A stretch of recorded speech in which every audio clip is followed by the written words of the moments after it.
Just want them to be able to see.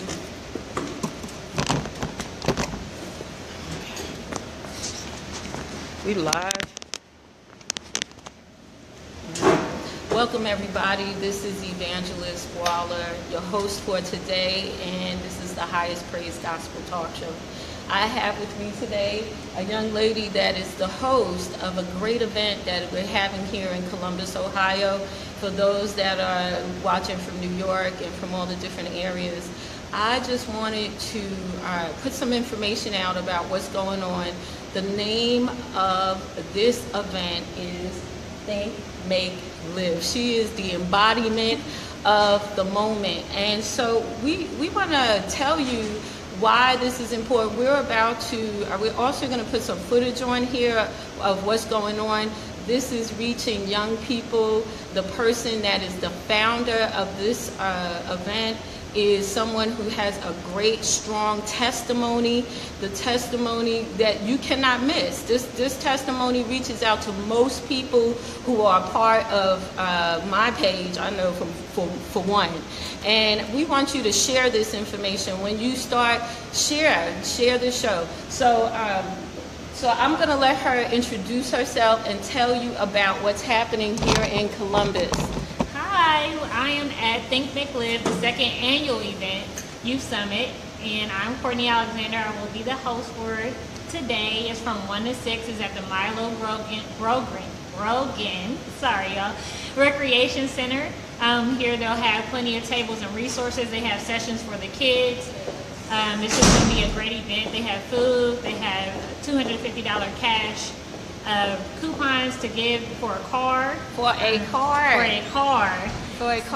They have artwork here, a silent auction from people in the community who painted these pictures, who are from college and other violence prevention situations. So that's what I want to. Well, the first thing is I want to kind of showcase who she is, because she is no slouch herself. There is a lot of people here from academia. There's a lot of people who are actually have achieved, even though they have a testimony. And that is really something that we want to put out there, that even though you may have some struggles, and even though your past may have some skeletons with some flesh on it, you still can make a difference. And so, but I wanted to talk about her.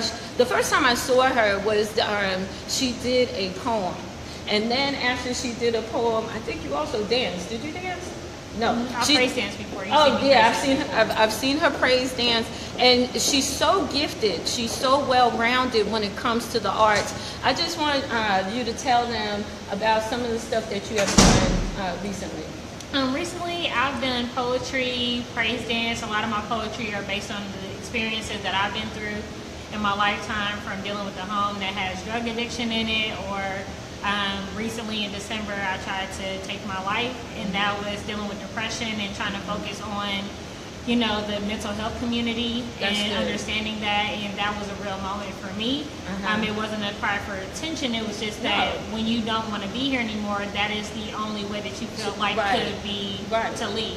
Right, and I've also tried to commit suicide. I think a lot of people who are viewing this have a compassion, and if you don't, well, you're going to be educated today on the fact that when a person is really not wanting to, they're in despair. That's really where you don't see a future, where you don't have the energy or the mental capacity to see tomorrow. It's not so much that you're trying to hurt someone, but when you were in that situation, how did you get out?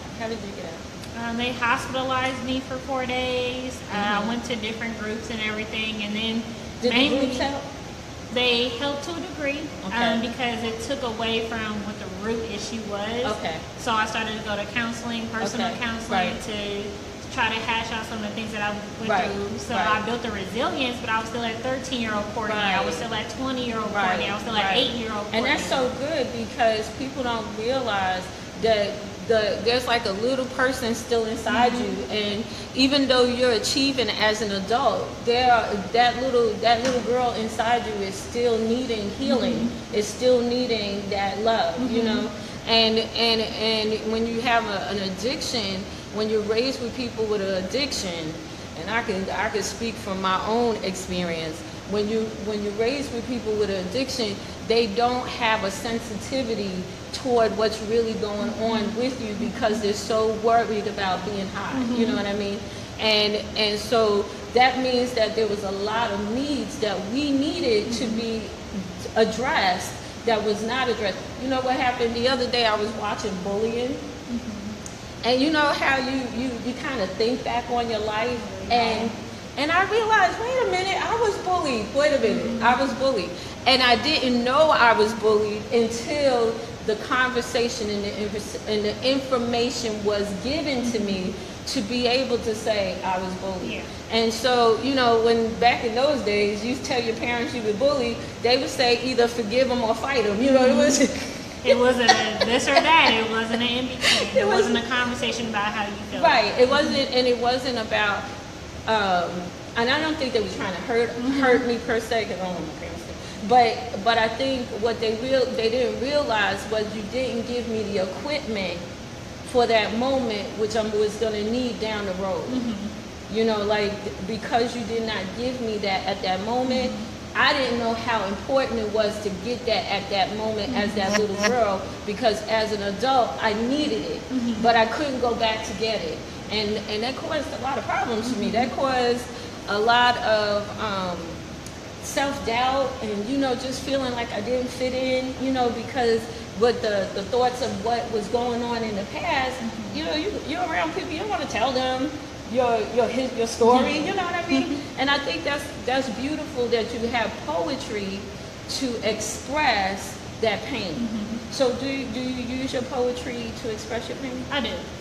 Most of my poetry is about what I've been through. Right. It's very raw. It's real. It's not for any. I don't care if you like it or if you don't like it. I just have gotten to a point where it's my space to not care about being judged in that moment. When I do poetry, and I'll do poetry today about what happened in December. And when you come from my own experience, coming out of an environment like that, people do judge you.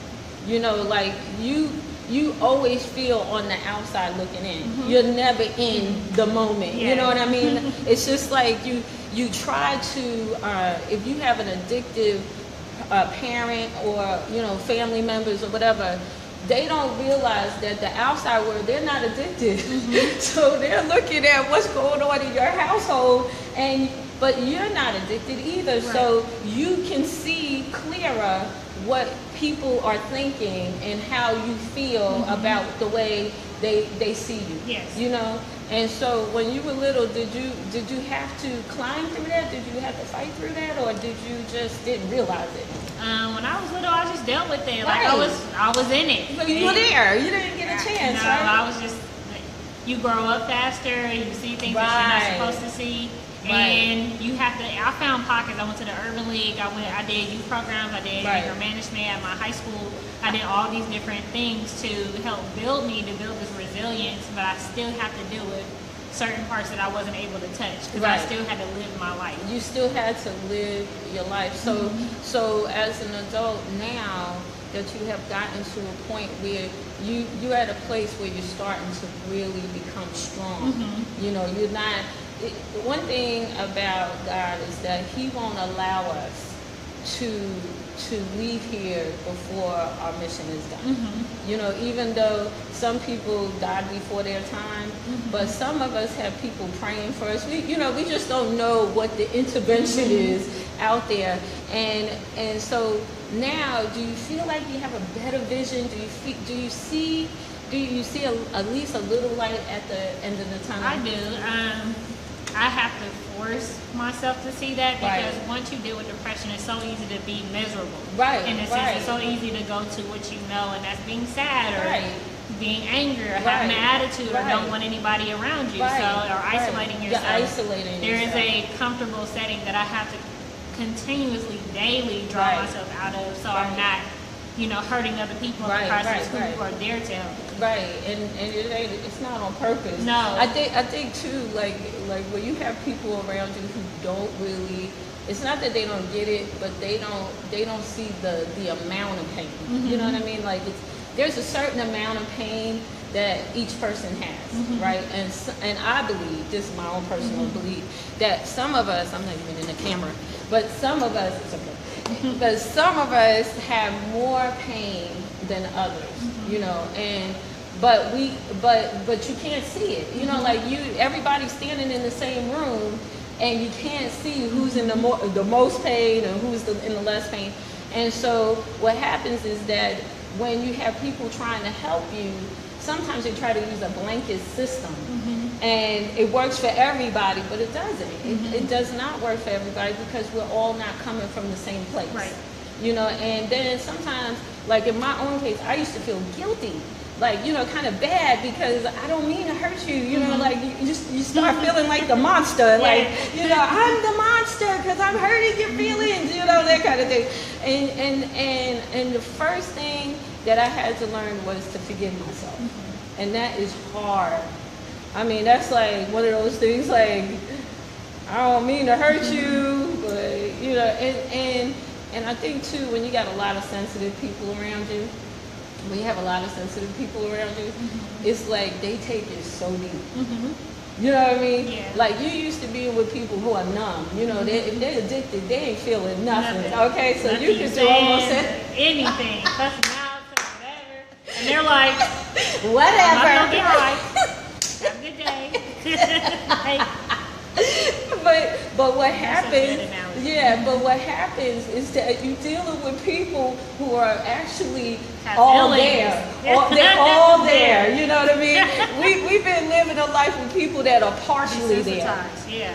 You know, they're not consciously, they're partially there. Emotionally, they're partially there, and mentally, they're partially there. You know.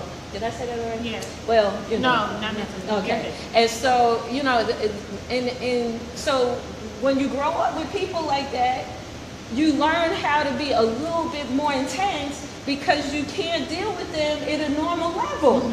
Okay, you just can't talk to a addicted person at a normal level, because they're not normal. No. And so then when you get around people who, you know, they're not completely normal, but they're somewhat normal, you know what I mean? And you start dealing with them, what ends up happening is that you're dealing with them like someone that has an addictive personality. I don't.